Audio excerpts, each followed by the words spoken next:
Étudiants, étudiantes, je vais vous présenter aujourd'hui un cours sur cette vidéo, un cours sur les équations linéaires homogènes du second ordre à coefficient constant. Coefficient constant.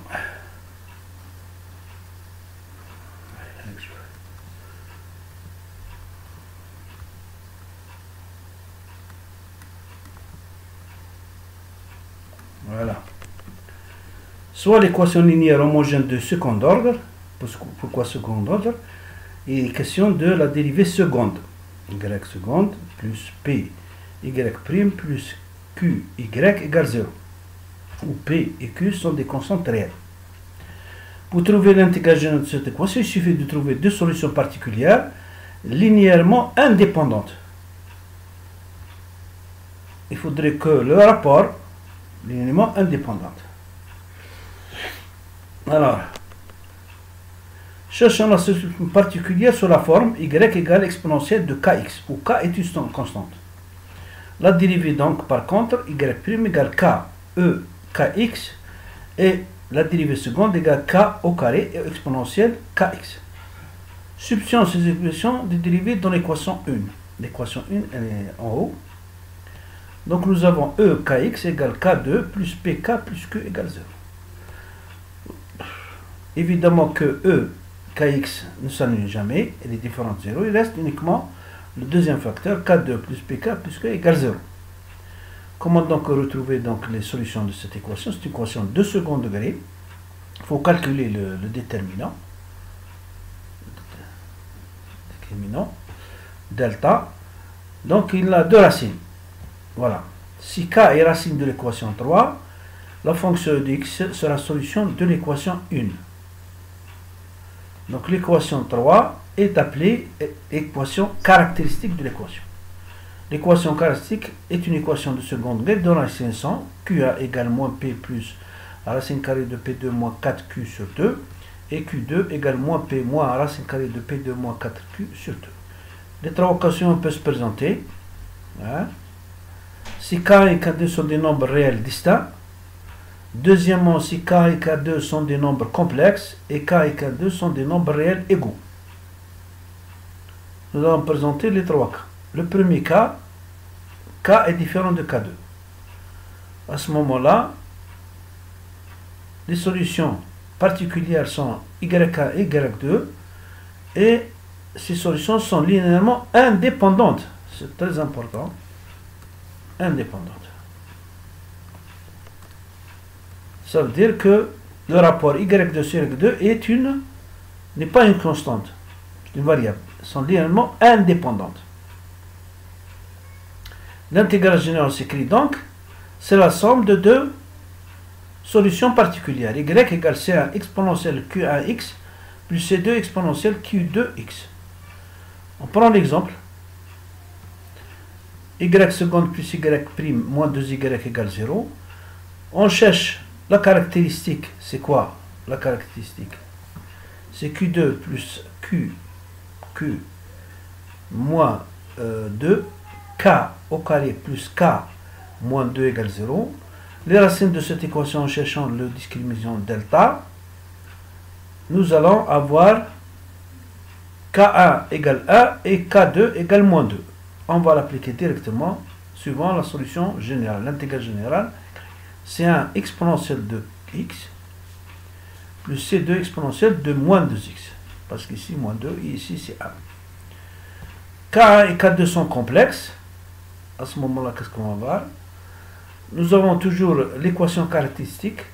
K2 plus PK plus Q égale 0. Le déterminant, vous voyez bien, ce n'est plus comme avant. C'est I2 au carré, et c'est la base des nombres complexes. 4Q moins P au carré. Q1, voilà la valeur tau. Et Q2, c'est l'autre valeur tau. Donc, qu'est-ce qu'on remarque? Si K1 et K2 ont la forme d'un nombre complexe, alpha égale moins P sur 2 et bêta égale racine carrée de 4Q moins P au carré sur 2. On prend les solutions partielles sur la forme. Hein? Y égale exponentielle alpha plus IBX y2 égale exponentielle de alpha moins ib sur x. Mais on sait aussi que y1 c'est aussi exponentielle alpha x multiplié par exponentielle i bêta x. Mais on sait que i bêta x c'est la formule connue, c'est cosinus bêta x plus i sinus bêta x. Voilà. Les fonctions réelles suivantes sont des solutions particulières de l'équation. Voilà. Réelles. Pourquoi les fonctions réelles? On prend la partie réelle. Donc les fonctions y1 bar et y2 bar sont évidemment indépendantes. Voilà. Par conséquent, la solution générale de l'équation 1 est égale à y égale c1 y1 bar plus c2 y2 bar. Voilà. Donc c'est la solution générale est égale à exponentielle alpha x multiplié par c1 cosinus bêta x plus c2 sinus bêta x, où c1 et c2 sont des constantes d'écart. Je prends l'exemple d'équation.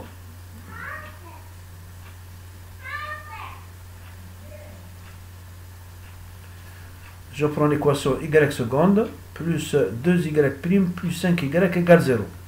L'équation caractéristique, vous voyez bien, on calcule le déterminant delta, on trouve K1 et K2, hein, c'est deux nombres complexes, hein, deux nombres complexes. L'intégrale générale que vous voyez bien, on applique directement. Si les conditions sont données, c'est-à-dire y égale 0 quand x tend égal à 0, et y' égale 1 quand x tend égal à 0. On remplace, on calcule la dérivée, et on a donc la solution particulière suivant condition initiale. Voilà.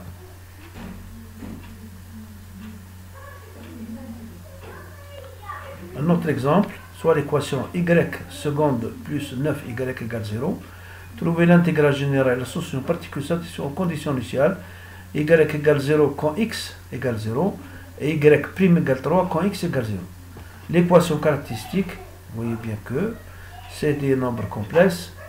Q1 et K1 égale 3i et K2 égale moins 3i. L'intégrale générale est égale ça, puisque le alpha ici, il n'existe pas, donc c'est 0. Donc l'exponentielle de moins alpha x égale 0. Donc on a uniquement la partie là où il y a des sinus et des cosinus. Nous remplaçons, nous calculons les dérivés et nous remplaçons par les conditions initiales. On trouve l'équation, la solution particulière y égale sinus 3x. Si k égale k2,